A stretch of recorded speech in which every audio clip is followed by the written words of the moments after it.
जब हम match fixing की बात करते हैं तो मैच फिक्सिंग की शुरुआत कब से हुई? ये जो फिक्सिंग होती है उसमें कम से कम 3-4 आदमी जरूर इन्वॉल्व होते हैं, जैसे पर्टिकुलरली कैप्टन। टीम के प्रति तो लोगों का ऑफ लेट पिछले 21वीं सदी में देखा जाए तो लोग ये चाहते हैं कि इंडिया टीम सभी मैच जीते। आईसीसी का एक पॉलिसी है, जब तक किसी पार्टिसिपेंट्स या प्लेयर्स को चार्ज नहीं सर्व कर देते हैं तब तक कभी भी किसी भी प्लेयर्स की पार्टिसिपेंट्स की प्राइवेसी को कभी डिस्क्लोज नहीं करते। ये एक संगठित तरीके से चलाया जाता है, क्या पहले भी ऐसा ही था? जीतने के लिए तो फिक्सिंग होती नहीं है, हारने के लिए होती है। हिंदू संस्कृति में तो ये तो महाभारत के टाइम से चलता हुआ आ रहा है, इसलिए इंडियन टीम के प्लेयर्स पे प्रेशर भी बहुत रहता है। जाहिर बात है, हमारी हर इंसान की इच्छा होती है कि हमारे देश का नाम अच्छा हो। और इंडिया के अंदर बैटिंग कोई लो नहीं है, लेकिन यूरोपियन कंट्रीज में तो बैटिंग लो है, वहाँ तो क्रिमिनल। दूसरे स्पोर्ट्स में इतना पैसा नहीं है।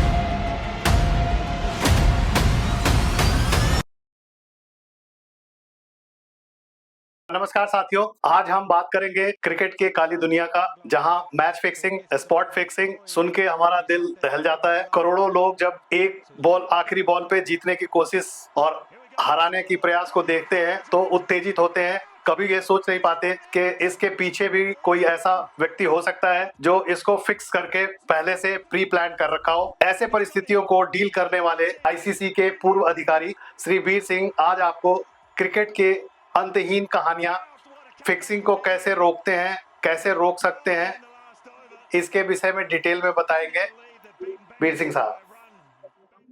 सबसे पहले तो सर आपका स्वागत है और मैं आपसे जानना चाहता हूं कि आज जब हम मैच फिक्सिंग की बात करते हैं तो मैच फिक्सिंग की शुरुआत कब से हुई क्रिकेट की दुनिया में? देखो, मैच फिक्सिंग या गैम्बलिंग की अगर आप बात करें तो हिंदू संस्कृति में तो ये तो महाभारत के टाइम से चलता हुआ आ रहा है।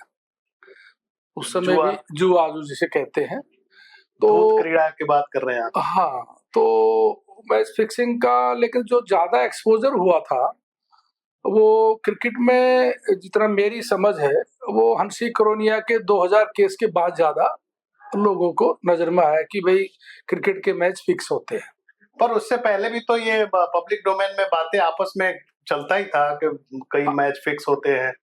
ये एक स्पॉन्टेनियस कभी हार जाती थी कोई टीम तो मुझे बचपन की याद है, स्पॉन्टेनियस रिएक्शन होता था कि बेईमानी कर रहे हैं या फिक्स कर रहे हैं।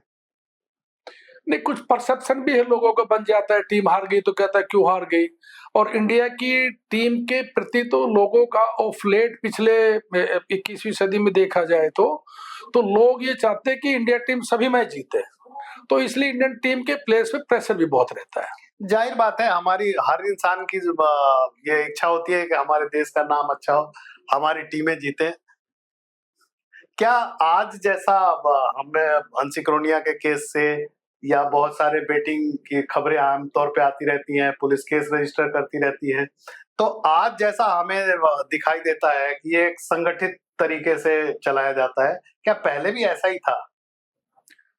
नहीं, ऐसा संगठित की बजाय हम ये कह सकते हैं कि ये बुक्की और फिक्सर्स तो ऑल ओवर वर्ल्ड के अंदर रहते हैं, चाहे वो फुटबॉल है, चाहे क्रिकेट है, चाहे टेनिस है।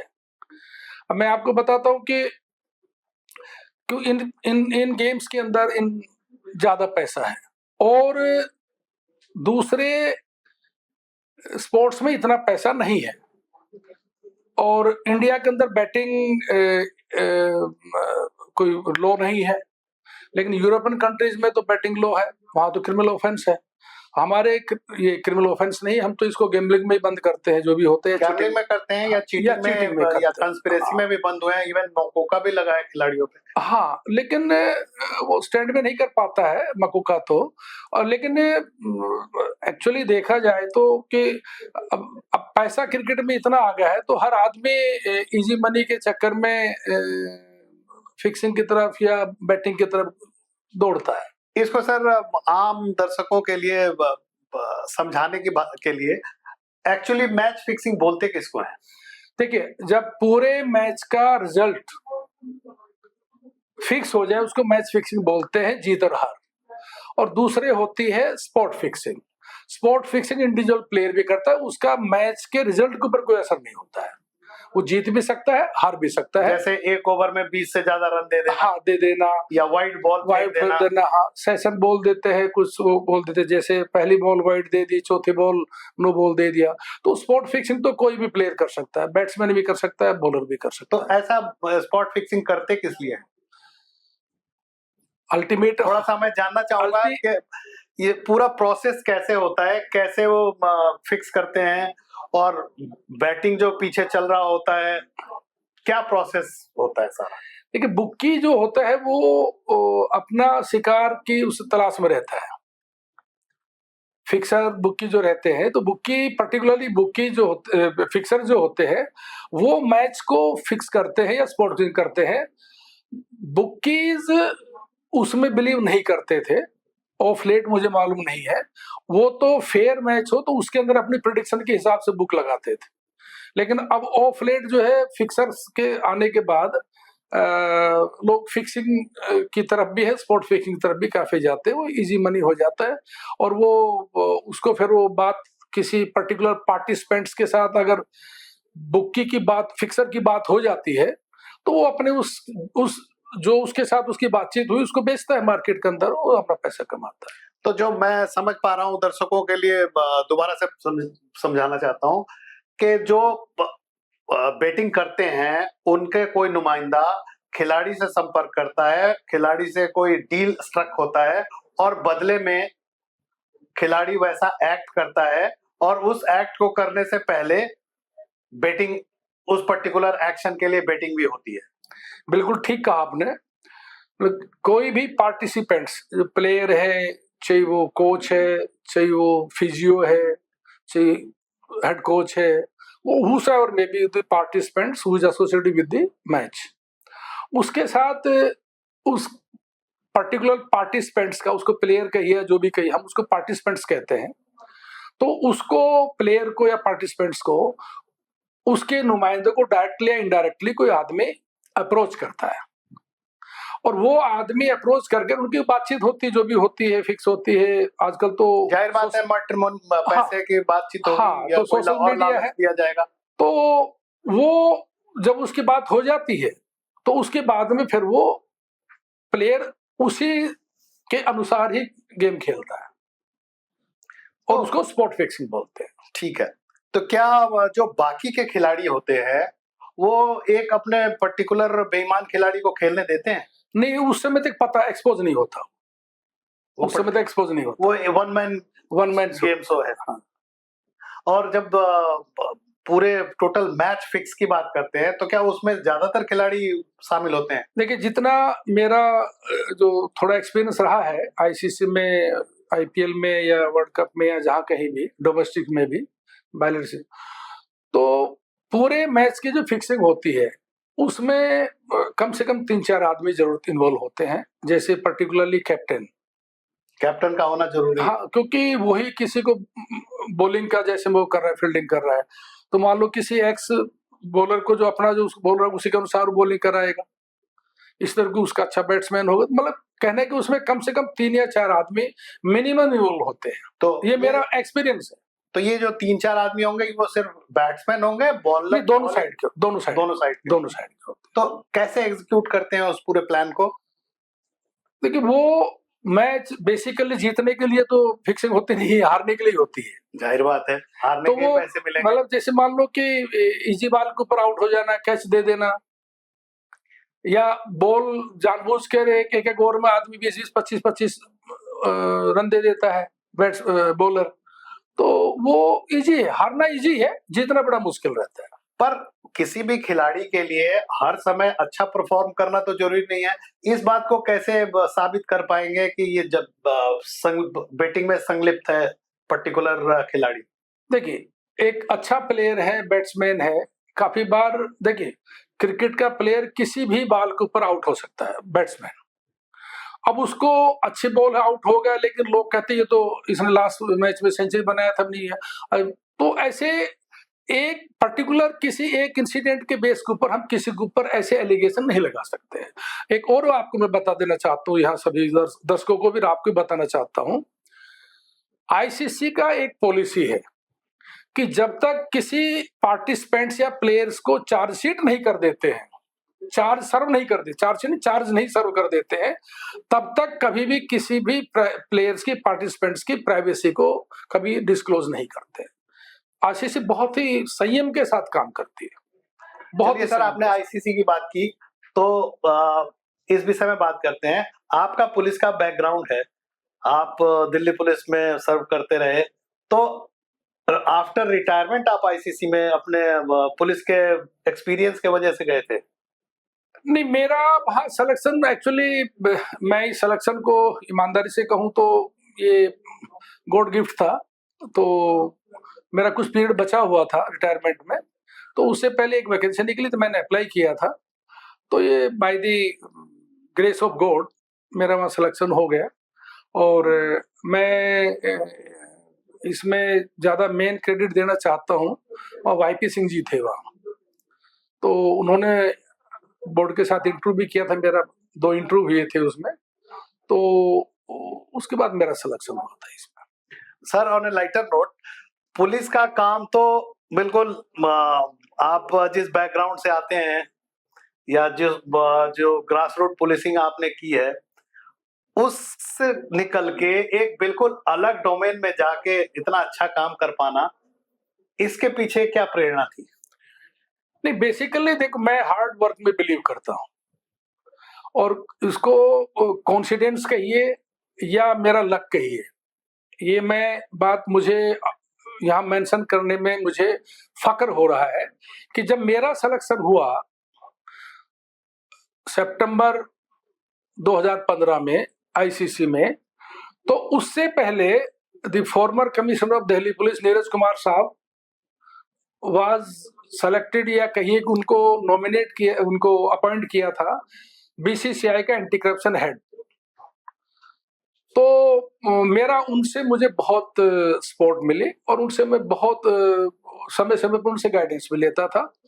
और चांस की बात है कि उस समय चैंपियंस ट्रॉफी हुआ, वर्ल्ड कप भी हुआ, बाइलेटरल सीरीज भी हुआ, तो मेरा उनके साथ मतलब 2-3 साल में मान के चलो कि मेरा और उनका कंटिन्यूस 4-4, 5-5, 6-6 महीने इकट्ठा रहना हुआ। I learn lot from him, और उनको काफी इस सब्जेक्ट ऊपर नॉलेज भी, उन्होंने एक बुक भी लिखी है अभी इसके ऊपर, फिक्सिंग के ऊपर, क्रिकेट के ऊपर। When I joined the BCCI, I was a police officer. I was also a cricket fan, like almost every Indian is. And I had certain notions about the game. I had seen it from a distance, connected with corruption in cricket. Be it the 2013 spot fixing case. At that time, I was the Commissioner of Police, Delhi. And this case happened under my charge. I made sure that the charge sheet was filed after 13 years of the case being registered and investigated. तो मेरे को वहां से भी मिला, और फिर मैंने क्रिकेट के एंटी करप्शन के ऊपर मैंने पढ़ा भी बहुत, जितना भी डॉक्यूमेंटेशन जो मेरे पास था वो मैंने बहुत पढ़ा। तो उस करके मैं धीरे धीरे अपने आप को उस लेवल के ऊपर ले आया था। तो आपका जो पुलिस का एक्सपीरियंस था, उसका क्या रोल रहा आईसीसी के जॉब प्रोफाइल में आपका? देखिए, आईसीसी इंग्लिश रूल के तहत गवर्न होती है, हमारे इंडियन लॉ नहीं चलता है वहाँ, इंग्लिश रूल के अनुसार गवर्न होती है। और लेकिन पुलिस की बैकग्राउंड इन्वेस्टिगेशन, इंक्वायरी तो सेम ही पुलिस जैसी ही है। तो पुलिस की बैकग्राउंड का मुझे फायदा नहीं, मुझे पुलिस की बैकग्राउंड के चलते ही मेरा सिलेक्शन, मैं ये कहना चाहूंगा। आईसीसी ने किन परिस्थितियों में एसीसीयू रूल्स और रेगुलेशंस का गठन किया? आईसीसी की जो एसी यूनिट जो है, पहले ये मेरे अनुसार 2004 के आसपास आई थी, जब 2000 में दिल्ली पुलिस ने हंसी क्रोने के खिलाफ केस दर्ज किया था, और उसके कुछ समय के बाद उसने कन्फेस कर लिया था। तो कन्फेस करने के बाद फिर आईसीसी के उस समय 10 टेस्ट प्लेइंग कंट्रीज थे, उनको बोर्ड के नाम से जाने जाते, बोर्ड, तो 10 बोर्ड थे क्रिकेट के। तो उन्होंने आपस में डिस्कशन करके ये करके फिर ये एक मिनिमम स्टैंडर्ड बनाया था कि anti corruption unit, anti corruption security unit का नाम दिया था जितना मुझे ध्यान है। बाद में आजकल उसका नाम एसीयू हो गया है, एंटी करप्शन यूनिट हो गया है। और उस उन्होंने फिर उसी के तर्ज के ऊपर 10 टेस्ट प्लेइंग कंट्रीज ने भी अपने अपने कंट्री में एंटी करप्शन यूनिट बनाई, और फिर सब इंडिया में बीसीसीआई है, तो उसके सबसे पहले हेड रवि सबानी थे, उसके बाद मेरे पीरियड में जब मैं ज्वाइन किया तो उस समय नीरज कुमार साहब थे। तो इसमें तो उस समय जब आईसीसी के अंदर ऐसे यूनिट बन गई तो उसके बाद स्टेट्स में भी यूनिट धीरे धीरे बनी, कुछ में लेटर से कुछ देर से बनी, जैसे इंडिया में भी 2014 के आसपास आकर बनी। तो इसी तरह अदर कंट्रीज में भी ये यूनिट बनी। तो वो फिर क्रिकेट्स को कवर करते थे। जो इंटरनेशनल मैचेज होते हैं, बायलैटरल सीरीज होती है, वर्ल्ड कप होते हैं, उसमें ICC anti corruption unit cover करती है with the help of local countries boards. और जो बायलैटरल जो लोकल कंट्रीज के जो गेम होते हैं, अपने डोमेस्टिक जो होते हैं, उनको उसी कंट्रीज की जो एंटी करप्शन यूनिट है वो कवर करती है। सर, हम एंटी करप्शन की बात जारी रखेंगे, लेकिन आपने जिक्र किया अभी हंसी क्रोनिया का। हंसी क्रोनिया का इकलौता ऐसा केस है जिसमें किसी खिलाड़ी ने ओपनली ये माना कि हाँ उससे गलती हुई है या वो संलिप्त रहा है चीजों में। My initial denials of involvement made publicly and to the UCB were untruthful. My letter of the 11th of April was also untruthful in a number of respects, and so too was the subsequent press statement issued on my instructions. I misled the United Cricket Board of South Africa and members of the South African government and those who tried to defend me. I also withheld facts from my legal representatives. I was not honest and I apologize unreservedly. I apologize. Exactly हुआ क्या था? नहीं, हंसी क्रोनिया का case crime branch ने register किया था, if I am not, मार्च 2000। तो वो एनके गुप्ता करके एक वो था, उसके बारे में तो काफी तफ्तीश भी हुई, फिर उसके बाद सीबीआई इंक्वायरी भी हुई, उसके बाद जस्टिस मुदगिल कमेटी भी बैठी, उससे पहले एक जस्टिस भाई चंद्रचूड़ ने भी उसके ऊपर इंक्वायरी की थी किसी फिक्सिंग पर, लेकिन किसी में भी कुछ मिला नहीं था। तो उसके बाद में फिर सीबीआई ने भी इसमें इंक्वायरी की, उन्होंने कुछ नहीं मिला था। लेकिन हंसी क्रोनिया ने अपने साउथ अफ्रीका, वहां जस्टिस किंग्स कमीशन बना था, साइमल्टेनियसली पाकिस्तान के अंदर जस्टिस कय्यूम कमीशन बना था। तो जस्टिस कय्यूम कमीशन ने तो जो पाकिस्तान की पूरी टीम को ही हेल्ड गिल्टी किया था, मतलब इंडिक्ट किया था, और उन्होंने ये कहा था कि इसकी इकोनॉमिक ऑफेंसेस, इकोनॉमिक विंग से इसकी इंक्वायरी कराई जाए, लेकिन पाकिस्तान गवर्नमेंट ने नहीं कराई। पाकिस्तान में तो कई मैच, और उसमें सिर्फ 2 या 3 प्लेयर को, एक सलीम मलिक थे और एक और बॉलर थे, उन 2 को ही लाइव बैन किया, बाकी को किसी के खिलाफ कोई वसीम अकरम का भी नाम आया था, सभी का नाम आया था, पूरी टीम का नाम था उसमें। पर हम बात कर रहे थे, दर्शकों को मैं ये बताना चाहता हूँ कि हंसी क्रोनिया का केस जो डिटेक्ट हुआ था वो एक बाई चांस वाला सिचुएशन था।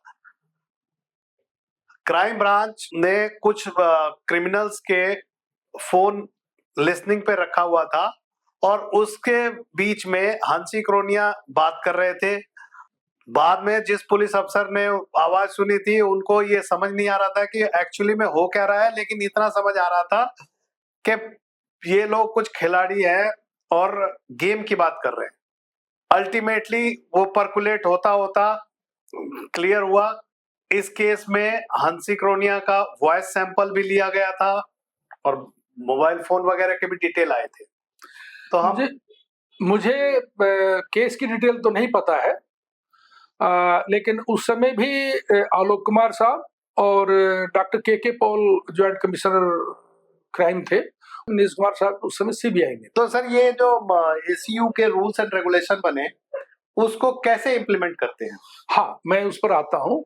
जब ये तो उन्होंने एक इंटरनेशनल क्रिकेट काउंसिल ने सभी 10 बोर्ड मेंबर्स ने मिलकर अपने एक राय से they have made a anti corruption code, जो सभी टेस्ट प्लेइंग कंट्रीज उसके ऊपर सहमत हुए और वो जो भी बायलैटरल सीरीज होगी या वर्ल्ड कप होगा उसके अंदर उसको इंप्लीमेंट, उसके अनुसार ही एंटी करप्शन यूनिट कवर करेगी मैचेस को। तो उसको इंप्लीमेंट कैसे करें, उसके लिए उन्होंने फिर एंटी करप्शन यूनिट आईसीसी में बनाई और उसके अंदर फिर ऑल ओवर दी वर्ल्ड 5 और 6 एंटी करप्शन मैनेजर्स होते थे। तो जो डिफरेंट कंट्रीज में बायलैटरल सीरीज होती तो एक आईसीसी का एसीएम वहां जाके कवर करता था, जो वर्ल्ड कप या ये दूसरे मैचेस होते थे आईसीसी के, जैसे चैंपियंस ट्रॉफी या ये, तो उसके अंदर सारे के सारे इन्वॉल्व होते थे। तो इस तरह से इसको फिर कवर करते थे, और इनके ऊपर एक जनरल मैनेजर होता था। जैसे उस समय जनरल मैनेजर थे इंडिया से रवि सामानी जी थे, फिर उसके बाद में वाईपी सिंह साहब हुए, उसके बाद में एलेक्स मार्शल इंग्लैंड से थे, उसके बाद में अभी ऑफिशिएटिंग जो काम कर रहे हैं एंड्रू है, जो मेरे साथ उन्होंने 2019 में एज एसीएम ज्वाइन किया था वर्ल्ड कप 2019 में।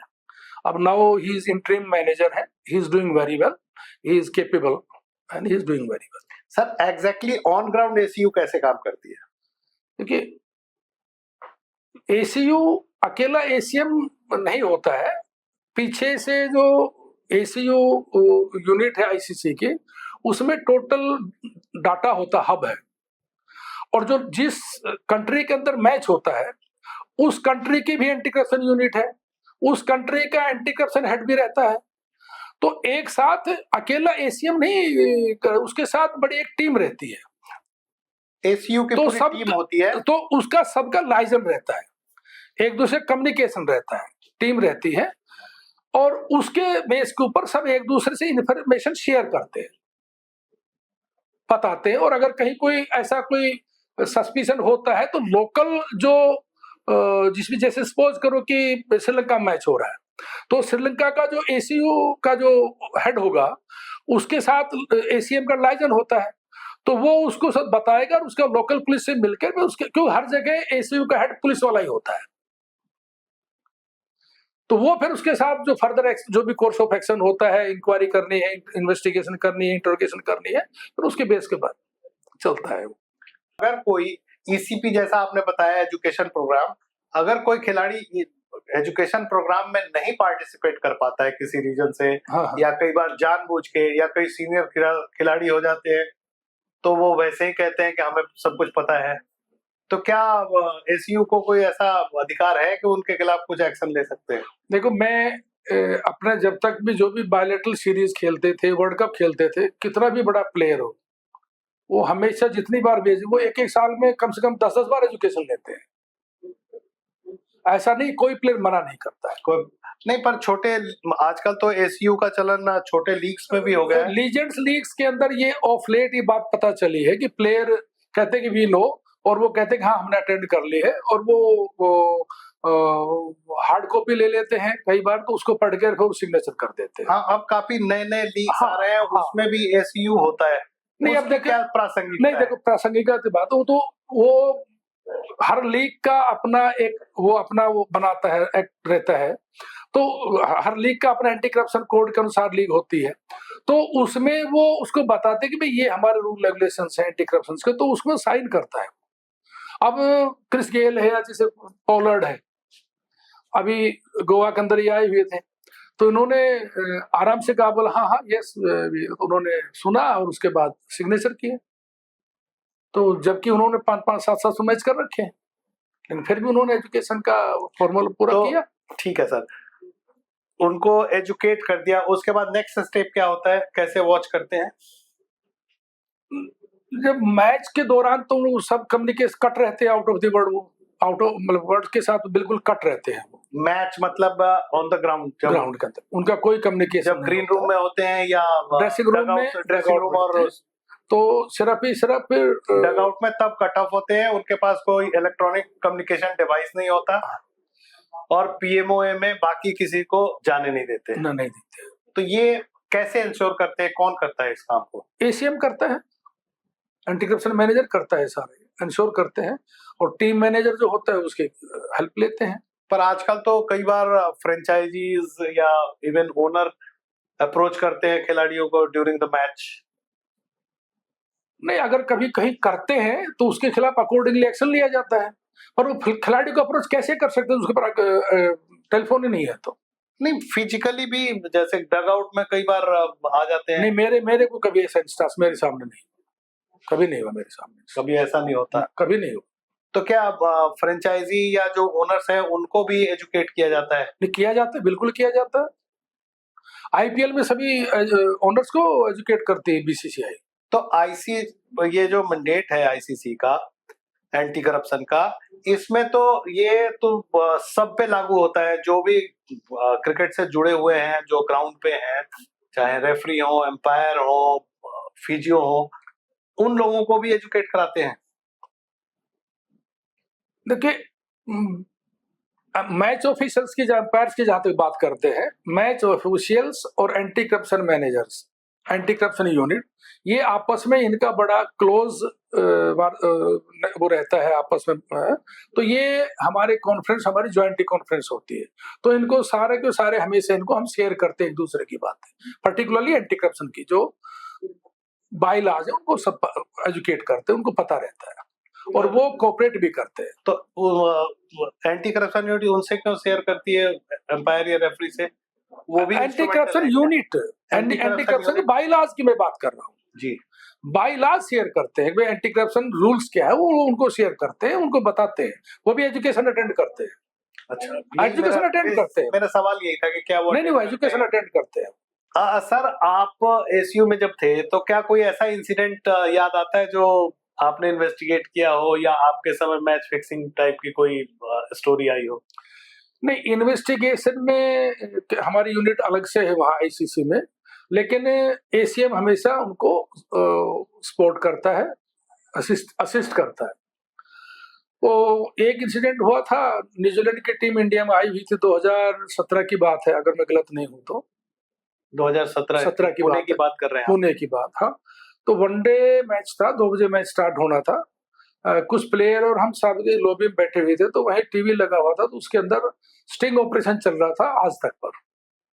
क्या कंटेंट थे उसके स्टिंग? तो उसमें था कि भाई मैच फिक्स है, मैच फिक्स, इस तरह का था। और क्यूरेटर जो है उसके ऊपर एलिगेशन लगे थे, पांडुरंग करके थे वो, ही वाज अबाउट 69 ईयर, और वो फास्ट बॉलर थे, गावस्कर साहब के टाइम के फास्ट बॉलर थे, रणजी ट्रॉफी खेलते थे, उस समय का सबसे फास्ट बॉलर था इंडिया का वो, जो क्यूरेटर थे वो।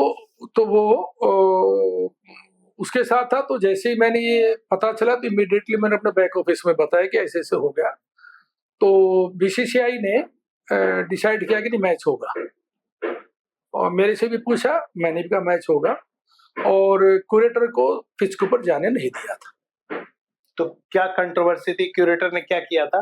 क्यूरेटर से जो मीडिया के स्टिंग ऑपरेटर थे, एंकर थे, उन्होंने इनफैक्ट उसके मुंह में ही शब्द डाल दिए थे कि इस मैच में कितने रन बनेंगे। तो उसने कह दिया कि ये तो क्या कह सकता हूँ, फिर भी बोला लास्ट में इतने बने थे, तो क्या इसमें बन सकते हैं? बोला बन भी सकते हैं। तो इसी बात को उन्होंने लिटिल बिट ट्विस्ट करके और ये कह दिया कि क्यूरेटर ने फिक्स किया हुआ है। मतलब वो एक किस्म से काफी ऐसा माहौल क्रिएट कर दिया कि जैसे क्यूरेटर मिला हुआ है। तो ये तो एक नॉर्मल इंटरव्यू, जैसे कोई पत्रकार इंटरव्यू करता है वैसा है। तो उन्होंने प्रोटोकॉल तो भंग किया ही ना, खेल के विषय में क्यूरेटर होके खुद वो बता रहे हैं माइक के क्या कितने रन बन सकते हैं। बेशक उनका अंदाजा ही कर रहे हैं, लेकिन ये तो अपने आप में बैटिंग के लिए एक सेटअप तैयार हो रहा है। नहीं, देखो, मैं इसको ऐसे नहीं मानूंगा। मैं प्रैक्टिकली उसके अंदर था और उसकी इंटरोगेशन में इन्वॉल्व रहा था पूरे में। एक्चुअली शाम के समय मेरा कुलीग जो बैक ऑफिस से दुबई से पहुंच गया था और सुबह हमने इन्वेस्टिगेशन की थी, और उस समय के वो थे सेक्रेटरी, वो था शुभेंदु और राजदान, क्या नाम करके थे, राजदान करके, वो उन्होंने बड़ा कोऑपरेट किया था। और हम पुणे के जो वहाँ के जो क्रिकेट एसोसिएशन के थे, तो हमने जब उसको इंटरोगेट करने के बाद ये पाया कि वो जब अपने घर जा रहा था, उसकी वाइफ बीमार थी, वो और उसकी वाइफ रहते थे, पूरी रात वो हॉस्पिटल में रहा था, और दिन के अंदर वो अपनी वाइफ के पास जा रहा था देखने के लिए। ये मैच से पहले दिन की बात है। तो जबरदस्ती वो गाड़ी में बैठ गया, तो उसकी कार में जबरदस्ती घुस गए थे वो, और जबरदस्ती रोक कर उसको कि बोला नहीं, कार जबरदस्ती घुस के उससे, हाँ, मतलब जैसे थे एक मिनट जैसे चलते चलते करते हैं, तो उसके मुंह में डाल दिया। चल बोला नहीं, मैं जा रहा हूँ, मैं कुछ नहीं बोल सकता उसके बारे में। बोला फिर भी, तो बोला लास्ट मैच में इतने, लास्ट टाइम जब मैच हुआ था उसमें इतने रन बने थे, तो क्या इतने बन सकते हैं? तो वो चलते चलते उनको अवॉइड करने के लिए कि ये मेरा पीछा हाँ हाँ छोड़े, बन जाएगा और करके। वो अगर हाँ बन भी सकते हो, प्लेयर के ऊपर डिपेंड करता है। उसी को उन्होंने ये बनाया था, उसमें उसका कोई कसूर नहीं था, और इंक्वायरी के बाद उसको क्लीन चिट मिली और उसको पूरा का पूरा कंपनसेट किया गया। तो क्या क्रिकेट में ये भी संभव है कि कोई निर्दोष आदमी सजा खा जाए, करप्शन के चार्जेस उस पर लग जाए? नहीं, इंक्वायरी में देखो, आईसीसी बहुत ही फेयर इंक्वायरी करती है, मैं आपको बता देता हूँ। आईसीसी का जो इतना मजबूत सिस्टम है, वो किसी को, मैंने बोला कि वो कभी बताते नहीं किसी के बारे में इंक्वायरी चल रही, जब तक कि उसको चार्ज ना दे देते हैं। सर लेकिन ऐसे इंस्टांसेस तो हैं, दानिश कनेरिया एंड वेस्टफील्ड का इंसिडेंट आप याद करें। नहीं, मैं उसके बारे में आपको एक्सप्लेन करता हूँ क्या था इसमें। ये 2009 के आसपास की बात है। ये दोनों के दोनों इंग्लैंड में काउंटी क्रिकेट खेल रहे थे, एक ही टीम में थे। उस मैच में आई थिंक दानिश कनेरिया नहीं खेल रहा था, और ये क्या नाम जो वेस्टर्न ये खेल रहा था, और उसमें उनके कुछ बातचीत थी, उसको 7,500 समथिंग यूएस डॉलर्स का कुछ लेन देन हुआ, बातचीत हुई, इस तरीके की बातचीत थी। तो उसने बताया कि वेस्टर्न बेचारा इसके लिए ही वेंट टू जेल आल्सो। हाँ उसमें मुकदमा दर्ज हुआ, सफर किया, लेकिन वो इनफैक्ट सारा का सारा जो जाल बिछाया था वो दानिश कनेरिया ने बिछाया था। अब देखिए कि आदमी की जो सच्चाई कभी आती है सामने। उसके फादर 2019 के आसपास एक्सपायर हुए, दानिश कनेरिया के। मैं अभी अखबार में पढ़ रहा था उस समय, तो 2009 की इंसिडेंट को दानिश कनेरिया की आत्मा उसको झकझोर कर रही होगी। अब उसने कन्फेस किया कि उसके में मेरा कसूर था, तो अब उसने इतने समय के बाद ये कन्फेस किया कि उसके अंदर मेरी इन्वॉल्वमेंट। आमतौर पे क्रिकेट इतना करोड़ों लोग देखते रहते हैं, और ज्यादातर कई बार कमेंट आते हैं कि जैसे ही इंडिया हारती है वैसे ही कमेंट आता है कि तो मिले हुए हैं, नहीं, मैं फिर मैच फिक्स्ड है। इंडिया टीम फिक्सिंग में नहीं है, ये मैं कह सकता हूँ। ये आप कह सकते हैं। हाँ, इसमें कोई कंट्रोवर्सी नहीं। कंट्रोवर्सी नहीं। मैं इंडिया टीम के साथ 6 साल कंप्लीट रहा हूँ, मुझे इंडिया टीम के अंदर किसी प्लेयर पर कोई शक नहीं है कभी। तो जो दर्शक टकटकी लगाए क्रिकेट देख रहे हैं, इंडिया वर्सेस पाकिस्तान या फॉर दैट मैटर कोई भी कंट्री, वो निश्चिंत होकर देखें कि इनके साथ कुछ गलत नहीं हो रहा है। कुछ गलत नहीं हो रहा। इंडिया के प्लेयर कोई भी आज की तारीख में कोई फिक्सिंग उसमें इन्वॉल्व नहीं होता है, बात में नहीं करते हैं। पर पुराने समय के मेरा अपना 6 साल के पीरियड मुझे कभी किसी एलिगेशंस लगे हैं, एलिगेशन कपिल देव में भी लगे हैं, वो पहले की बात, उसके बारे में मेरे को नॉलेज नहीं है। सर आईसीसी का जो मैंडेट है, बाइलॉज है, उसमें पार्टिसिपेंट क्या बात करते हैं, तो पार्टिसिपेंट गेम के कौन कौन होते हैं? पार्टिसिपेंट्स तो जैसे प्लेयर हो गया, कोचेज हो गए, ट्रेनर हो गया, फिजियो हो गया, मैश्योर हो गया, टीम मैनेजर हो गया, बॉलिंग कोच हो गया। इवन पार्टिसिपेंट्स में तो क्रिएटर भी आते हैं, टीम प्राइवेट लीग्स है तो या आईपीएल उसके लीग के ओनर्स भी आते हैं, सीईओज भी आते हैं, जो भी टीम क्रिकेट लीग से जुड़े हैं वो सभी उसमें पार्टिसिपेंट्स कहलाते हैं, और उनको सबको एजुकेशन दी जाती है। मान लीजिए कोई खिलाड़ी को अप्रोच करता है और खिलाड़ी एसयू को आके बताता है, तब क्या प्रोसेस अपनाते हैं? देखिए, जो आर्टिकल 2 है, आर्टिकल 2 है, जिसके अंदर ये डिफाइन किया हुआ क्या क्या है, जैसे मैच फिक्सिंग है, स्पोर्ट फिक्सिंग है, इनसाइड इंफॉर्मेशन है, non cooperation in inquiry, non cooperation in investigation, non cooperation in prosecutions. तो ये इस तरह की ये डिफाइन किए हुए वायलेशंस हैं, और इनके अंदर जो फर्दर पनिशमेंट कहिए या इनके ऊपर जो है वो आर्टिकल 6 में है।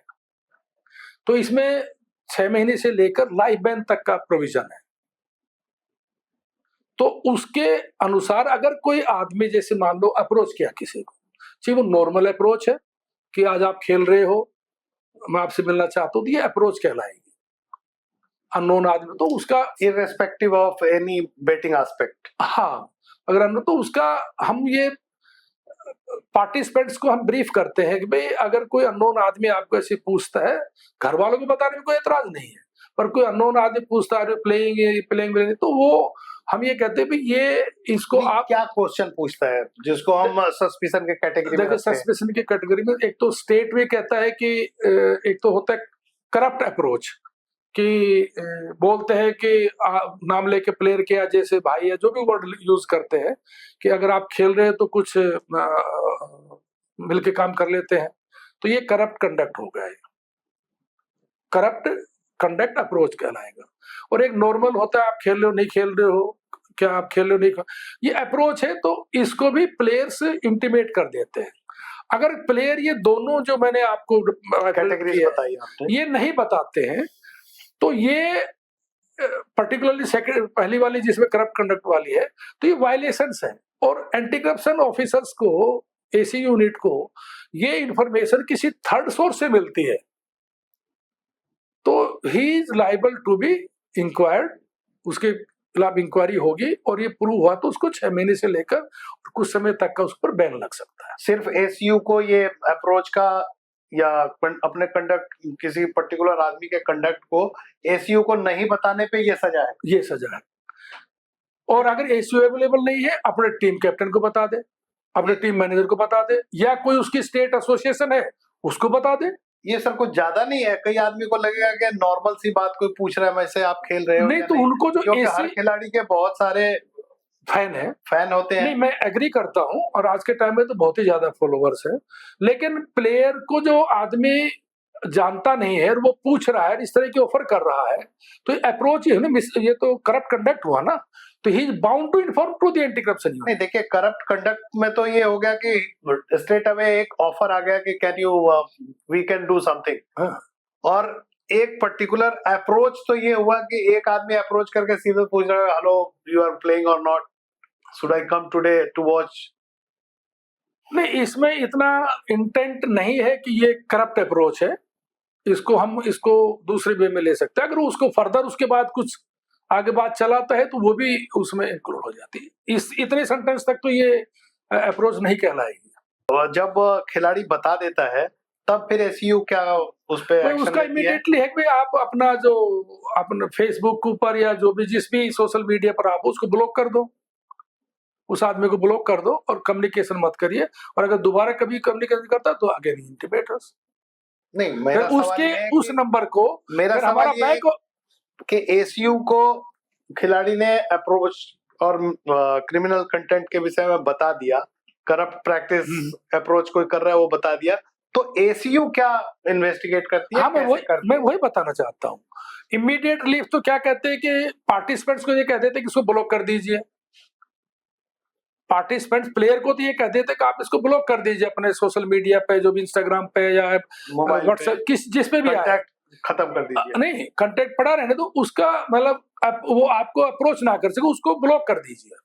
ठीक है, वो तो और इस इंसिडेंट को जो हुआ है, इसको जो एंटी करप्शन मैनेजर होगा जो मैच कवर कर रहा है, वो अपने इंटेल का एक परफॉर्मा होता है, उसमें उसको रिड्यूस इनटू राइटिंग करने के बाद एक नोट बना के और बैक ऑफिस में भेजता है दुबई।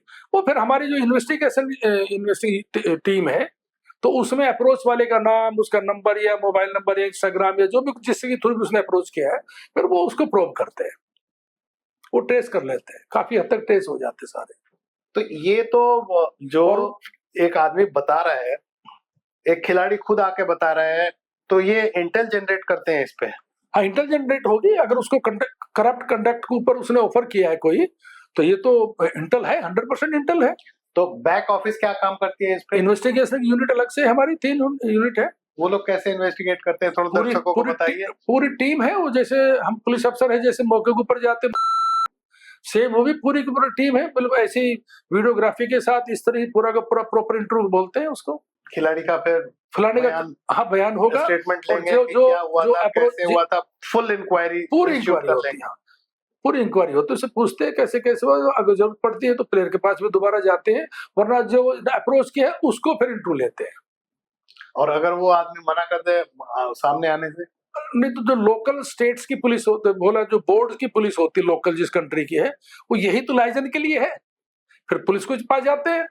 पर ये अगर हम वैसे लॉ की, इंडियन लॉ की बात करें, तो ये तो कोई क्रिमिनल एक्ट बना नहीं, क्रिमिनल एक्टिविटी तो ये बना नहीं कि ये तो किसी भी धारा के तहत आएगा नहीं कि हम आपस में कुछ बात करके काम कर सकते हैं। क्या पूछना है खिलाड़ी से? हाँ। इंडियन कानून के हिसाब से मुझे नहीं लगता कि कोई अपराध बना। तो इंडिया के अंदर भी तो बीसीसीआई का एक्ट बना हुआ है, बीसीसीआई एक्ट तो बीसीसीआई उस पे काम करेगी ना, हाँ, क्रिमिनल एक्ट तो नहीं हो सकता ना, तो पुलिस जब क्रिमिनल एक्ट नहीं होगा तो पुलिस काम नहीं करेगी। मेरी बात को आप गलत ले गए। जी। मैंने ये कहा कि उस आदमी को ट्रेस करने में अगर हमको अप्रोच हमारे कहने से नहीं आ रहा है, बीसीसीआई या आईसीसी के कहने से वो नहीं आ रहा है, तो लोकल पुलिस को अप्रोच करके उस आदमी को ट्रेस करके उसको बुला के इंटरोगेट किया जाता है। सर मैं यही कह रहा हूँ कि एक सिविल मैटर में पुलिस अगर इंटरवीन करने से मना कर दे तब क्या नहीं, ऐसा नहीं, बड़ा गुड कोऑर्डिनल रिलेशन होता है। मैं फिर आपको बताना चाहता हूँ, हर बोर्ड का जो हेड है ज्यादातर वो एक्स पुलिस अफसर है, एक्स पुलिस अफसर होते हैं, तो एक दूसरे कोऑपरेट करते हैं। सर आप बता रहे हैं कि अप्रोच करते हैं, कोई ऐसा इंटरेस्टिंग स्टोरी बता सकते हैं, कोई ध्यान आ रहा है जिसमें खिलाड़ी ने अप्रोच करने वाले को सील्ड करने की कोशिश की या मना कर दिया? नहीं, मैं आपको उदाहरण तो बहुत है और प्लेयर का नाम लेना शोभा भी नहीं देगा। हालांकि उनको पनिशमेंट कही है कि उनको हेल्ड मतलब चार्ज भी किया गया, पर उसके बावजूद मैं उनकी नाम लेना नहीं चाहता। पर एक मैं उदाहरण आपको देना चाहता हूँ विशेष रूप से। वर्ल्ड कप चल रहा था 2019 का, इंडिया वर्सेस श्रीलंका मैच चल रहा था। एक बहुत बड़े प्लेयर को 3 साल का बैन लगा हुआ था, और जब बैन लगता है तो वो खिलाड़ी किसी भी क्रिकेट की एक्टिविटीज में ग्राउंड में एंटर नहीं कर सकता है। तो वो खेलेगा नहीं और वॉच भी नहीं करेगा, फील्ड में जाकर अपने घर में देख सकता है। अच्छा। लेकिन ग्राउंड स्टेडियम में जाके नहीं कर सकता, ना वो प्रैक्टिस कर सकता, ना वो कोचिंग कर सकता, ना वो खेल सकता। ये बैन का मतलब कंप्लीट बैन होता है। तो वो एक उस इंग्लैंड के स्टेडियम में जाके मैच देख रहा था, तो टीवी के ऊपर वो दिखाया, और वो अनफॉर्चुनेटली उसको जो बैन था, मुझे उसकी पूरी नॉलेज थी, मैं थोड़ा उसमें पार्टिसिपेट भी रहा, मेरी नॉलेज में था वो सारा सब्जेक्ट। तो मैंने कहा ये तो आ ही नहीं सकता। मैंने ऐसे ही अपने कुलीग को कहा कि आपको बैन का पता था? हाँ। कि बैन। तो इमीडिएटली मेरे बॉस का टेलीफोन आया। मैं तो खुद ही जाने वाला था, इन द मीन टाइम उनका टेलीफोन आया, एलेक्स मार्शल का। तो they are so watchful, actually they are watchful and everything is account for. किसको कितनी सजा कब से कब है, क्या नहीं है, किसको शो का नोट। प्लेयर को एजुकेशन जब देते हैं तो उसका पास रिकॉर्ड देखते हैं, किसी के खिलाफ कोई इंक्वायरी तो नहीं चल रही है। मतलब Intel hub, it is huge Intel hub of the ICC. But sir this is ये तो विश्वास ही नहीं होता है कि एक बैंड खिलाड़ी स्टेडियम में बैठ के देख रहा है और उसको वहां स्पॉट कर लिया जाए और बोला जाए कि you are not person non grata here. You must appreciate ICC working. Of course, ये तो अप्रिसिएशन की बात। हाँ, तो उसके बाद मैं भी इमीडिएटली मुझे मेरे बॉस का टेलीफोन आया कि बीर मैंने कहा, मैं Alex I have seen it, I am going there to remove. मैं उसके पास गया और उसको बड़ा पोलाइटली, ही नोज मी, उसको धीरे से जाके मैं उसका मान सम्मान भी किया उसका। मैंने पुलिस अंदाज में ना कह के आराम से मैंने उसको बहुत बहुत धीरे से मैंने उसको कहा कि हैंडशेक किया, प्लेजेंट्री शेयर की और अपने साथ उठाकर उसको ग्राउंड के बाहर लेकर आ गया। मतलब पूरा डेकोरम कटसी के साथ मैंने कान में धीरे से कहा, तो ही कह सॉरी आई एम गोइंग, तो वहां से चला गया। इसी तरह से आप नाम ना बताएं सर, किस देश के खिलाड़ी थे ये? श्रीलंका के थे। अच्छा, श्रीलंका के खिलाड़ी, कई बार ऐसी चीजें आई है। एक मुझे खास इंसिडेंट आ रहा है जब एक खिलाड़ी पे ऐसा शक हुआ था और इंक्वायरी इंस्टीट्यूट हुई थी और उन्होंने अपना फोन देने से मना कर दिया था। हाँ, हुआ था एक खिलाड़ी ऐसा। तो ऐसे केसेस में क्या होता है? देखिए, मैं श्रीलंका की एक बात बता देना चाहता हूँ। हमारे सब कॉन्टिनेंट में अकेला श्रीलंका ही एक कंट्री ऐसा है क्रिकेट में, स्पोर्ट्स में, जिसने अपना एंटी करप्शन एक स्पोर्ट्स लॉ बनाया हुआ है, और किसी भी कंट्रीज में नहीं है। और उस लॉ को बनाने में आईसीसी का बड़ा रोल रहा है। उस समय तो उनकी काफी इंक्वायरियां थी, उसके बाद तो उनके वहां बड़ा स्ट्रॉन्ग लॉ बनाया। इसका मतलब ये है कि वहाँ बहुत ज्यादा रैम्पेंट था बेटिंग। हाँ, तभी उसके बाद किया होगा उन्होंने, उनकी सरकार ने जो बनाया था। तो हमारे यहाँ भी तो आए दिन ये प्रॉब्लम हुई है, 2000 में हुआ है, बहुत सीनियर खिलाड़ी है। इंडिया गवर्नमेंट ने क्यों नहीं ऐसा कोई कानून बनाया? जितना तो पता है कि स्पोर्ट्स के ऊपर एक ऐसा इस तरह का कोई प्रोसेस में तो है गवर्नमेंट ऑफ इंडिया इसके बारे में सोच रही है, ला भी रही है इसके बारे नहीं में, सोच रही है, करती भी है। अभी जैसे सारे थोड़े दिन पहले जितने ऐप थे गेम हाँ गेम वाले सारे उन्होंने बैन बैन कर ही किया, दिए। हाँ, तो उससे करते तो काफी रहती है। लोग जो बेटिंग में और इस तरह के फैंसी हाँ। गेम्स में, फैंटेसी गेम सारे बंद ही हो गए। तो चलिए सर, अभी तो स्टोरी से वापस हम मेन मुद्दे पे आते हैं। तो जब भी हम ये मैंडेट, आईसीआईसी के मैंडेट को फॉलो करा रहे होते हैं, उसमें और क्या क्या चैलेंजेस आते हैं? देखिए, जनरली प्लेयर्स की जहां तक बात है, प्लेयर्स तो वो बातें शेयर करते हैं कि कोई बात हो गई है तो वो शेयर करते हैं, कोई उनके पास अप्रोच हो, कोई करता है या कोई बात होती है तो, और स्पोर्ट्स स्टाफ है वो भी शेयर करते हैं। और जो नेशनल टीम्स हैं, बोर्ड्स की जो टीम्स हैं, वो बड़े by the passage of time वो कंटिन्यूअस टीम में खेलने के लिए लोग बड़े नेशनलिस्ट हो जाते हैं, तो अपने कंट्री के लिए अपनी जान भी लगाते हैं, अच्छा खेलते हैं। तो छोटे जो कंट्रीज है पर्टिकुलरली, या जैसे पर्टिकुलरली मैं आपको बता देता हूँ पाकिस्तान का, जैसे हाँ, पाकिस्तान में तो बहुत हाँ वहाँ famous मतलब incident हुए हैं। उनके रैम्पेंट करप्शन है वहाँ। हाँ, आप कुछ भी कर सकते हो उनके साथ, ना विश्वास कर सकते हो उनके साथ। तो वहां पे कोई ऐसा कानून नहीं बनाते वो लोग? मैं पाकिस्तान के भी गया ही नहीं। जाहिर बात है, और क्या इस विषय में बात करें। एक मैं फिर से सर आपको नए जो खिलाड़ी हैं उनके को नजर में रखते हुए आपसे रिक्वेस्ट करता हूं कि एक बार नए खिलाड़ियों को क्या चीज आप ब्रीफिंग के दौरान बताते हैं वो समझाएं। देखिए, नया खिलाड़ी नेशनल टीम में वो नया खिलाड़ी है, लेकिन उससे पहले जी इंडिया में ले लीजिए, जैसे वही खिलाड़ी रणजी ट्रॉफी भी खेलता है, विजय हजारे ट्रॉफी भी खेलता है, मुश्ताक अली ट्रॉफी भी खेलता है। तो जब भी वो टूर्नामेंट के अंदर खेलने के लिए जाता है तो हर बार उसको, हर टूर्नामेंट से पहले उसको एजुकेशन दी जाती है, एंटी करप्शन की एजुकेशन दी जाती है, और बीसीसीआई बड़ी स्ट्रांगली सबको इसके ऊपर ध्यान देती है। तो हर गेम में एक टूर्नामेंट स्टार्ट, एक जैसे मान लो अंडर, जैसे रणजी ट्रॉफी स्टार्ट हुआ है तो जितनी भी 28-30 टीम है, हर एक को एजुकेशन देंगे एंटी करप्शन यूनिट, अपना एसीयू यूनिट बीसीसीआई की, वो आलोक कुमार सबर सबको एजुकेशन देते हैं। तो इसी तरह से तो बेसिकली आईसीसी का और बीसीसीआई का जो एक्ट सिमिलर ही है, उसी पर उसी की उसी को एक्सेप्ट कर लिया है। वो इंटरनेशनल मैचेस कवर करते हैं, ये डोमेस्टिक मैचेस कवर करते हैं। तो इसका जो फिलोसफी है, पहले सबसे पहले जैसे भी कोई ऑब्जेक्ट है एंटी करप्शन यूनिट का, तो इसका जो बेसिक प्रिंसिपल है to keep the cricket clean and to protect the game of cricket from the corruptors, ये इसका मोटो है। तो जैसे ही, तो इसका ऑब्जेक्ट क्या है? Prevention, disruption, investigation and prosecution. तो पहले जैसे ही प्रिवेंशन में क्या आता है? एजुकेशन।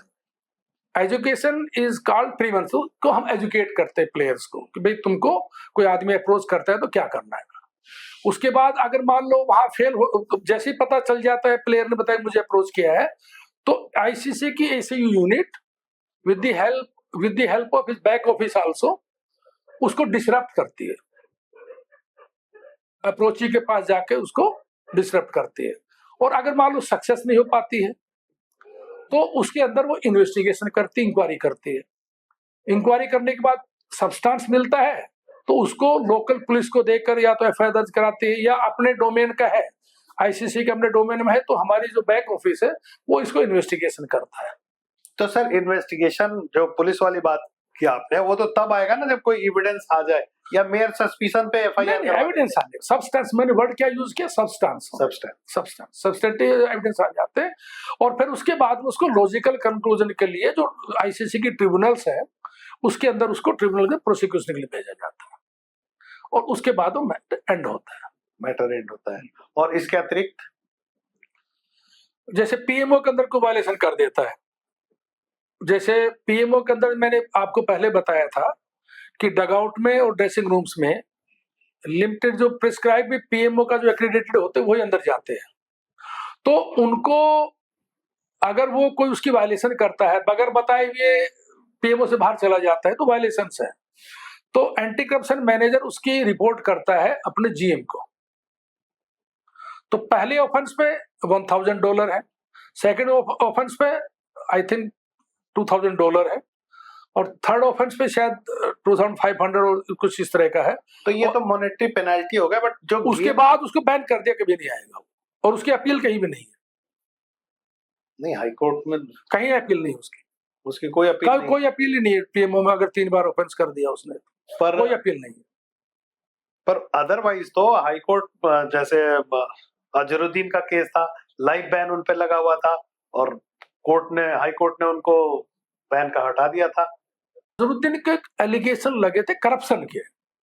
हाँ, ये मैं बात कर रहा हूँ वायलेशन ऑफ पीएमओ के अंदर के जो टर्म्स एंड कंडीशन उसका, कि वो बगैर बताए पीएमओ से बाहर चला गया, या पीएमओ के रेगुलेशंस हैं उसको वायलेट कर रहा है, तो उसके ऊपर वो जीएम को पावर है उसको पनिश करने की। तो पीएमओ का तो बड़े सिंपल सी रूल है कि उनका आपस में कम्युनिकेशन ना हो कोई, और खिलाड़ी तो कई बार आपस में मिलते हैं, एक दूसरे के डगआउट में भी इंटरचेंज कई बार मैंने देखा है, टीवी पे जब मैच चल रहा लाइव होता है तो दिखते हैं। अब आईपीएल के अंदर सारे कंट्रीज के प्लेयर एक दूसरे के साथ नेशनल टीम में तो खेलते ही हैं, तो बात तो करते ही हैं।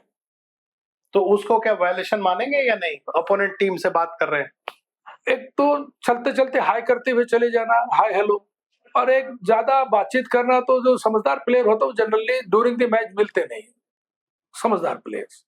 तो हम समझदार की बात थोड़ी कर रहे हैं सर, हम तो टिंटेड लोगों की बात कर रहे हैं, जो करप्टर्स है उनकी बात कर रहे हैं। नहीं, करप्टर्स तो चलते चलते भी एक छोटी सी बात कर सकते हैं, नेक्स्ट ओवर में देखो, करप्टर्स को आप ऐसे लेम एक्सक्यूज नहीं कर सकते, हर एक को नहीं एलिज कर सकते, नहीं एलिज नहीं कर सकते, और एविडेंस भी इसके लिए कलेक्ट करना बड़ा मुश्किल काम है। देखिए, इसमें मैंने आपको बताया था कि until and unless a person is charged कि आपने ये ऑफेंस किया है, आपको ये आप बताइए कि आपने ऑफेंस किया है, ये वायलेशन करी है, ये आपके ऊपर करप्शन के एलिगेशंस है, उसके बाद उसका नाम लिया, उससे पहले आप हम नहीं कह सकते। अच्छा, इसमें सर मुझे दर्शकों के लिए ये बताइए कि चार्ज तक पहुंचने की क्या प्रक्रिया होती है, क्या क्या इन्वेस्टिगेशन में आ जाए तो आप उसको गिल्टी मानेंगे? नहीं, जैसे उसका एविडेंस आ जाता है, उसके मोबाइल के ऊपर उसका कम्युनिकेशन हो रहा है, रिप्लाई दे रहा है, कर रहे हैं, आप फिक्सिंग करेंगे नहीं करेंगे, या जो भी उससे कह रहा है कि okay we will see will meet, उसके कहे अनुसार मीटिंग कर रहे हैं, आ रहे हैं, बात कर रहे हैं, तो वो मोर देन एनफ एविडेंस होता है, क्या क्या होते हैं, फिर उनका फाइनल स्कार सारा वो देखते पूछते हैं उससे, तो उसके बाद वो होता है, मतलब प्रॉपर इंक्वायरी होती है। प्रॉपर इंक्वायरी है, इन्वेस्टिगेशन है, इन्वेस्टिगेशन जैसे जैसे आगे परकुलेट करेगा, क्या चीजें आती हैं उस पे सारा डिपेंड करेगा। हाँ। तो इसका तो मतलब ये भी है कि जो आदमी इन्वेस्टिगेट कर रहा है, he should be thorough, good investigator. नहीं, मुझे अदरवाइज तो चीजों को मिस होने के चांसेस पूरे मुझे अतिशयोक्ति नहीं है कि जो आईसीसी की एंटी करप्शन यूनिट है, जो इन्वेस्टिगेशन की, और जो इस समय जो एंड्रू है, ये बहुत ही अच्छा इन्वेस्टिगेटिव ऑफिसर, बहुत अच्छा। ये स्कॉटलैंड आईसीआईसी से अलग हम बात करते हैं सर। आजकल तो जैसे एक ग्रेट मैचेस, इंटरनेशनल मैचेस को छोड़ दे, फर्स्ट क्लास छोटे छोटे बहुत सी लीग होते हैं, उनमें भी आजकल तो बैटिंग हो रही है। नहीं, बैटिंग तो सब जगह हो रही है, बैटिंग के ऊपर तो आप क्या कंट्रोल कर सकते हो, हर चीज में बैटिंग हो रही है। बैटिंग के लिए ही तो कंट्रोल की बात हो रही है ना, कि आईसीआईसी ने इतने मैंडेट बना रखे हैं, एसीयू खड़ा कर रखा है, बीसीसीआई का अलग एसीयू है। बैटिंग को बंद कैसे कर सकते हो? यही तो मैं जानना चाहता हूँ आपसे। एक दर्शक जो गेम देख रहा है, बहुत उत्सुकता से देख रहा है, उसके साथ तो एक बैटिंग चीटिंग है ना। अभी जो आप अभी तक तो आप कह रहे थे सर कि हिंदुस्तान की टीम बहुत सक्षम है, लेकिन जब छोटे लेवल पर हम आ गए तो आप कहते हैं कि बैटिंग को रोक नहीं सकते हैं। नहीं, आपने लोकल टूर्नामेंट की बात की, लीजेंड्स की बात कर रहे हो आप। हाँ, नहीं, मैं छोटे मैचेस की बात कर रहा हूँ। हाँ। नहीं, लीजेंड लीग्स की बात कर रहे हो। हाँ, लीजेंड लीग्स, या जो आजकल नए नए लीग्स बन रहे हैं। हाँ, ये लीजेंड लीग्स है, क्योंकि इनके ऊपर बीसीसीआई का किसी भी स्टेट्स का कंट्रोल तो है नहीं, और मैं समझता हूँ कि ये नासूर है, एक दिन ये बंद होगी। मैं चाहता हूँ कि इस तरह की जो ये इससे चलिए सर, एक मैं अपने तजुर्बे से एक रियल लाइफ इंसिडेंट आपको बताता हूँ। एक पर्टिकुलर मैच में जो सेकंड इनिंग खेल रही थी टीम, वो बॉलिंग कर रही थी, और पहले ही उन्होंने बड़ा अच्छा स्कोर खड़ा कर रखा था। इट वाज एपरेंट कि ये टीम जीतेगी। लास्ट के 2 ओवर बच रहे थे और 34 रन 2 ओवर में बनाने थे। सडनली जिस बॉलर ने 3 विकेट ले रखे थे, उसके हाथ में बॉल थी और कैप्टन बॉल लेके एक दूसरे बॉलर को दे देता है और उसी ओवर में 21 से ज्यादा रन बनते हैं। दूसरे बॉल और दूसरे ओवर में भी ऐसा ही होता है और एक जीती हुई गेम को हार जाते हैं।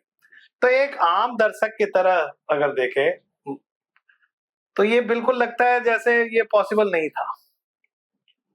क्या ऐसा नहीं, हो आपकी सकता है? ऑब्जर्वेशन मैं अप्रिशिएट करता हूं, आपके ऑब्जर्वेशन को। लेकिन ये फिर वही बात आ जाती है, सस्पिशन ही है। या तो इसको कोरोबोरेट करते हुए कोई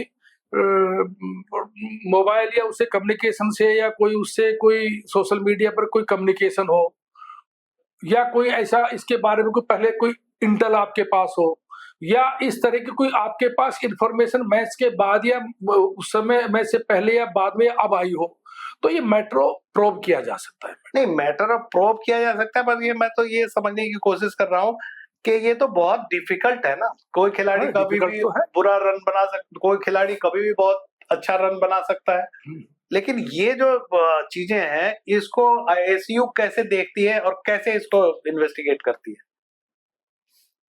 देखो, ये मैंने फिर आपको कहा था कि जो ये मशरूम ऑफ T20 T10 जो लीग्स आई है, उनमें तो ये आप जो बात कह रहे हो मैं मान सकता हूँ।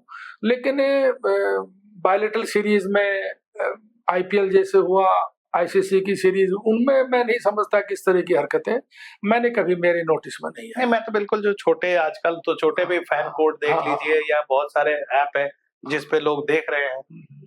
तो लेकिन जो मुझे समझ में आ रहा है, जो एसयू के लिए चैलेंज है कि अगर इंक्वायरी हो जाए या करने लगे कोई, तो they can always give a plea की स्ट्रेटेजिक गेम की स्ट्रेटजी चेंज हमने की थी, नहीं, उसकी या ट्राई स्ट्रेटेजी किया था।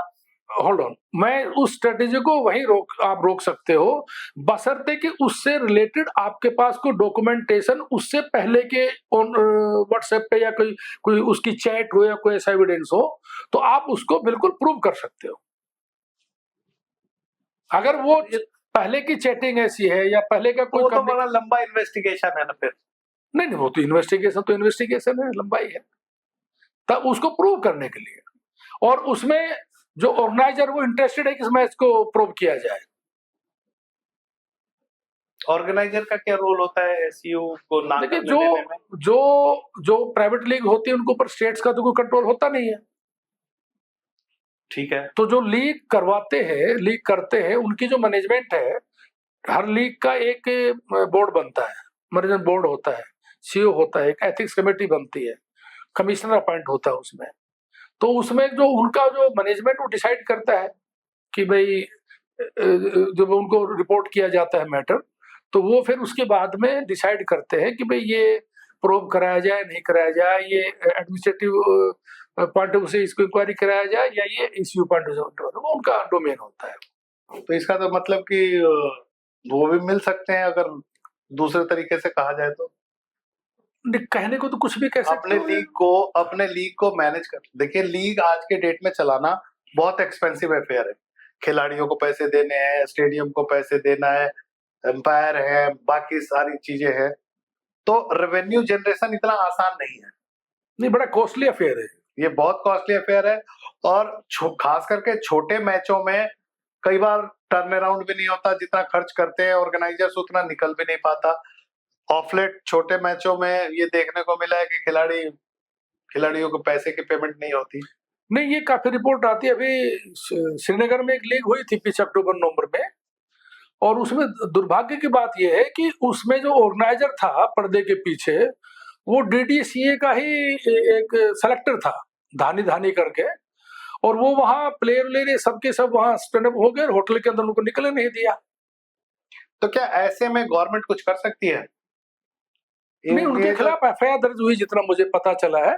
और मैं अप्रिशिएट करता हूँ डीडीसीए के जो प्रेसिडेंट है, उसने जैसे ही इस बात का पता चला इमीडिएटली उसको सैक कर दिया अपने उससे डीडीसीए से। नहीं ये तो और अच्छी बात है कि उन्होंने किया, हाँ। लेकिन मैं एक दूसरे तरफ जाने की कोशिश कर रहा हूँ। जो छोटे मैच हो रहे हैं, छोटे नए लीग्स आ रहे हैं, उनके मैनेजमेंट में जो या उनके मैनेज करने में जो एक्सपेंस है, क्या कहीं ऐसा तो नहीं कि बेटिंग के जरिए भी वो लोग कमा रहे हैं? देखिए, अभी तक ये जो लीजेंड सो कॉल्ड ये जो छोटी लीग हो रही है, इनका अभी कोई ऐसा कोई बायलॉज नहीं बने हुए हैं जिसको मॉनिटर किया जा सके, जितनी मेरी नॉलेज है। ये इस पे बीसीसीआई ध्यान नहीं देती? भाई प्राइवेट लीग है, अभी तक तो किसी में देते नहीं, जहां तक मेरी नॉलेज है। अल्टीमेटली तो जो भी चीज नहीं, इमेज तो खराब होती है क्योंकि सबके सब आजकल टेलीवाइज होते हैं। बिल्कुल, सारी बात, सबसे बड़ी बात है कि क्रिकेट का नाम ही खराब हो रहा है। टेलीवाइज तो होता है। अल्टीमेटली तो ऑनेस्टली क्रिकेट हो, इथिकली हो, हार जीत सही हो, तभी देखने का मजा है। अगर पहले से ही फिक्स हो जाए तो फिर तो देखने का कोई मतलब नहीं रहता। बिल्कुल ठीक कह रहे हो, मैं एग्री करता हूँ आपकी बात से। सर, कुछ दर्शकों के लिए आप कहना चाहते हो जो लोग इतनी उत्सुकता से मैच देखते हैं? नहीं, दर्शकों को ऐसे होता है कि अगर कोई ग्राउंड के अंदर भी कुछ पिच इनसाइडर भी बैठे रहते हैं, कोई बुक भी रहते हैं, कोई फिक्सर भी ग्राउंड के अंदर बैठे रहते हैं, और आपके अगल बगल में कोई ऐसा इस तरह की हरकतें कर रहा है, मोबाइल से लगातार उठने से देख रहा है, तो हर ग्राउंड के अंदर एंटी करप्शन मैनेजर का नंबर रहता है, मतलब इंटेल उसका एंटी करप्शन यूनिट का जो ऑफिसर होता है और जो इंटेल हब उसका नंबर होता है, और एसीयू का भी, आईसीसी एसीयू का भी नंबर और मेल आईडी रहती है। ये स्टेडियम में डिस्प्ले होता है? हमेशा रहता है, हमेशा। तो वो उसके ऊपर अपना इंटीमेट कर दे और उसको बता दे कि सीट के ऊपर ये बैठा हुआ, इमीडिएटली बगैर नाम बताए एक्शन होगा। मैंने खुद अपना इंग्लैंड के अंदर मैंने किया, मेरे को इंटीमेट किया किसी ने, मैंने उस आदमी को बाहर निकाला। और जो लोग टीवी पे अपने घर से देख रहे हैं? नहीं, टीवी पे जो घर से देख रहे हैं उनको तो कुछ पता ही नहीं ग्राउंड में क्या हो रहा है, वो तो मैच ही देख रहे हैं ना। जाहिर बात है, मैच ही देख रहे हैं। हाँ, इनोसेंट लोग। देखिए, मैच का जो अगर कोई उससे रिलेटेड कुछ चैट, जब कोई सस्पिशन हो जाता है, कोई प्लेयर का जो परफॉर्म अच्छा प्लेयर है, जैसे एक मैं उदाहरण के लिए बताता हूँ आपको कि एक प्लेयर बहुत अच्छी स्पिनर को बहुत अच्छी तरह से बैटिंग फेस करता है और अच्छे रन बनाता है, और वो किसी बड़ी हल्की बाल पे उस तरह आउट होता है 2-3 बार, जैसे एक आध बार देखते हैं, क्योंकि पास्ट में बहुत अच्छा खेला है, तो थोड़ा सा लोगों के दिमाग में आता है यार आज इस तरह से आउट कैसे हो गया। तो अगर उसके मोबाइल डाटा में या उसके सोशल मीडिया पर मैच से रिलेटेड कोई कम्युनिकेशन, कोई चैटिंग या कोई बात होती है डायरेक्टली इनडायरेक्टली या कहीं से भी, तो वो प्रोब का मैटर है। वैसे सर, ये डिफिकल्ट काम मुझे लगता है। देखिए, जो भी गलत काम करने के चाहेगा आज की डेट में, इतना पढ़े लिखे लोग हैं, वेल एजुकेटेड हैं, हर चीज इंटरनेट, चैट जीपीटी और सब जगह उपलब्ध है, कम्युनिकेशन के न्यूमरस एवेन्यूज हैं, तो किसी भी माध्यम से बात कर सकते हैं। एसयू इंस्टेंटली पकड़ पाए, मुझे तो ऐसा नहीं लगता कि हो सकता है। नहीं, वो तो वही वाली बात है, जैसे हम पुलिस में थे तो क्या हम सभी चोरों को पकड़ पाते थे? हाँ, तो सेम वही है आईसीसी। जब तक क्लियर कट पकड़ा ना जाए, जब तक एविडेंस सरफेस ना हो जाए, तब तक हर खिलाड़ी बिल्कुल ईमानदारी से खेल रहा है। और इंडिया के बहुत अच्छे प्लेयर्स हैं। देखिए, every player is honest until and unless it is charged, number 1। Number 2, जैसे मान लो मतलब काफी प्लेयर से मैं इतना उनके साथ में रहा, काफी उनके साथ रहा, उनके मैंने 50-100 मैच किए हुए हैं, 20 से लेकर 50 तक भी मैच किए हुए मैंने एक एक प्लेयर के। अब जैसे मान लो हमारा टेस्ट प्लेयर है अपना चेतेश्वर पुजारा, हमारा अजिंक्य रहाणे, न्यूजीलैंड का है विलियमसन, साउथ अफ्रीका का जो बियर्ड रखते थे आंवला करके, क्या नाम था उनका, ओपनर बैट्समैन होता। ये कितने सुंदर, कितने नफीस प्लेयर हैं। इनके साथ सो स्वीट नेचर। मैं कहता हूं इनके साथ अगर आप बैठो तो इनके मतलब आप देखोगे कितने पायस लोग हैं ये। गॉड फियरिंग है। पर चुलबुले और नटखट भी तो है सर। हाँ, वो तो समाज में सब तरह के लोग रहते हैं। चलिए सर। यहाँ मैं बड़ा लकी रहा। मैं एक बात आपको बता देना चाहता हूँ कि मेरे पीरियड में उस समय नीरज कुमार साहब थे और बाद के पीरियड में आलोक कुमार साहब आ गए थे, तो मुझे बीसीसीआई से 100% कोऑपरेशन मिलता था। तो मैं इस चीज के लिए बड़ा ही ऑनेस्टली मैं बड़ा लक्की कहूंगा अपने आप को कि दोनों दिल्ली पुलिस के ऑफिसर थे, तो मुझे कहीं भी इंडिया में कहीं भी किसी तरह की इंफॉर्मेशन चाहिए थी, मैं दोनों के थ्रू अपना काम निकाल लेता था। बढ़िया है सर। Thank you. चलिए सर, आज आपसे बड़ी रोचक बातें हमने सीखी समझी। उम्मीद करते हैं कि हर खिलाड़ी देश के स्वाभिमान के लिए खेले, हर खिलाड़ी खेल को खेल की भावना से खेले। सर आपका बहुत बहुत धन्यवाद। शुक्रिया, धन्यवाद।